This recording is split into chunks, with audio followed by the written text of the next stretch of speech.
ในตอนเช้าของวันที่ 18 กุมภาพันธ์ 2025 คณะอนุกรรมการโฆษณาและกระบวนการของกองประชุมใหญ่องค์คณะพรรคเมืองครั้งที่ 14 ที่รับผิดชอบสีน้ำบานมีไส้และเขตน้ำสุได้ลงเผยแพร่พันขยายมติคำสั่งต่างๆของกันเทิงอยู่บานมีไส้ซึ่งนำโดยฐานนางมังสีเบียดมณีกรรมการพรรคเมืองเลขาคณะบริหารงานสนุมเมืองหัวหน้าอนุกรรมการโฆษณาและกระบวนการที่รับผิดชอบสีน้ำบานมีไส้และเขตน้ำสุและให้เกียรติเขาเป็นประธานร่วมโดยท่านบัวค่ำเหียงละเยกคณะประจำพรรคเมืองหัวหน้าคณะโฆษณาอบรมเมืองผู้สินำเวียกงานอนุกรรมการโฆษณาและกระบวนการของกองประชุมใหญ่องค์คณะพรรคเมืองสานไส้ครั้งที่ 14 โดยได้รับการต้อนรับจากท่านเลขาคณะพรรคหักทานบ้านและพ่อแม่ประชาชนชาวบ้านมีไส้ซึ่งมีผู้เข้าร่วมทั้งหมด69ท่านยิ่ง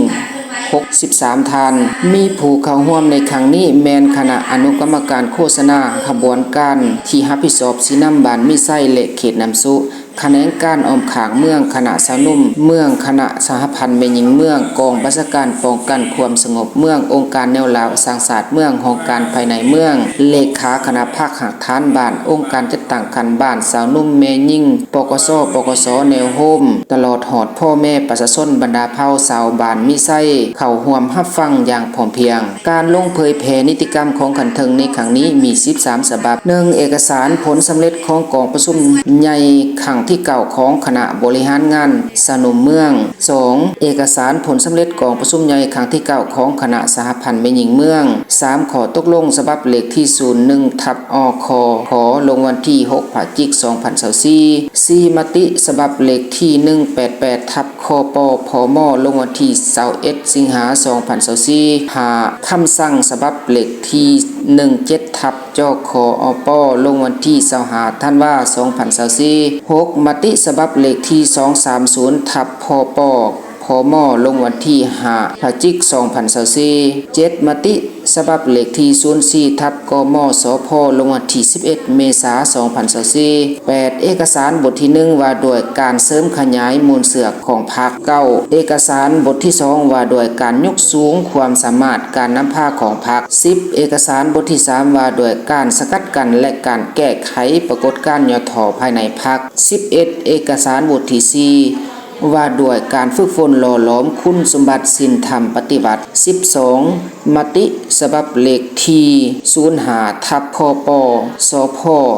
ลงวันที่5กันยายน 2023 13. มติกองประชุมครบคณะบริหารงานส่วนกลางพรรคครั้งที่8สมัยที่ 11 จากนั้นบรรดาแขนงการที่เกี่ยวข้อง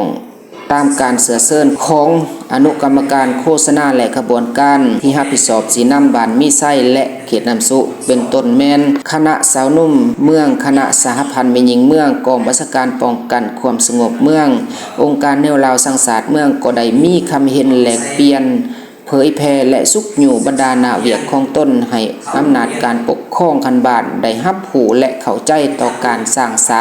และพัฒนาองค์การจัดตั้งในโอกาสดังกล่าวทานบัวค่ำเหียงละเยคณะประจำพรรคเมืองหัวหน้าคณะโฆษณาอบรมเมืองผู้สินำเวียกงานอนุกรรมการโฆษณาและขบวนการของกองประชุมใหญ่ครั้งที่14ขององค์คณะพรรคเมืองสานไส้ท่านได้กล่าวโอลุ่มและสุกอยู่บางปัญหาที่ควรเอาใจใส่